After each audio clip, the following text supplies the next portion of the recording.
So in this Direct Answers video, we're going to talk about an S-Corp strategy that can save you thousands of dollars. This video topic comes to us from Luis Guillermo Cano because he commented on one of my videos. Luis asked, "Hello, Ted.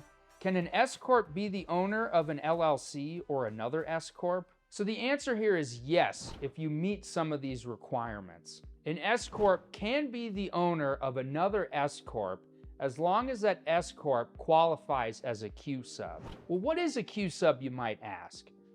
Well, a Q-Sub is short for Qualified Subsidiary. And this Q-Sub is an S-Corp that's 100% owned by another S-Corp, or a parent S-Corp. And this entity can become a Q-Sub when you fill out Form 8869 with the IRS. And if you have an entity that is a Q-Sub, whereby it's 100% owned by another entity that's also taxed as an S-Corp, there are several benefits that can come with this. Number one, it helps limit your liability. If you're conducting business through the Q-Sub and that business is sued, that person can only reach the assets inside the one Q-Sub. And this can be very beneficial because it's much more difficult for that person to reach the assets of the parent S-Corp on top. So having two entities instead of one could limit your liability in that situation.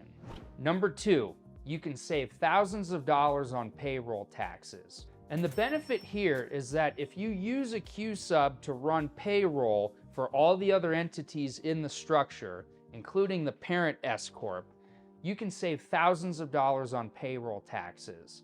And the reason being is that the other entities wouldn't have to pay payroll taxes. It would all just be conducted through the Q-Sub. And number three, you may be able to transfer assets into the Q-Sub without having to pay taxes. And the benefit here is that if you transfer assets from the parent company into the Q-Sub and you don't have to pay any taxes, it limits the parent Q-Sub's liability in that situation. There definitely are a lot of benefits of having a Q-Sub, but definitely reach out to an accountant beforehand before you decide to get one. So to answer Luis's question, an S-Corp can be the owner of another LLC or S-Corp, just as long as that entity is also taxed as an S-Corp, because in that situation, that entity below would qualify as a Q-Sub. And I should mention that the S-Corp can own entities beneath it as long as they're taxed as S-Corps.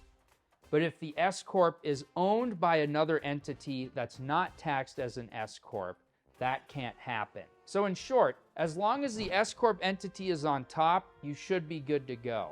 But if the S-Corp entity is on bottom and it's owned by another entity that's not taxed as an S-Corp, that's a no-no.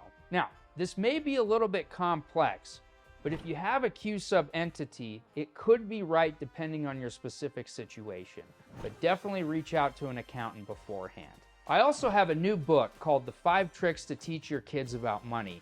You can download the book for free by clicking the link in the description below. If you're looking to start a business, you can schedule a free 15-minute consultation with us at Corporate Direct by also clicking the link in the description below. And as always, please make sure to like, subscribe, leave a comment, and turn on that notification bell. And I should warn you, the contents of this video are not legal advice and no attorney-client relationship has been formed.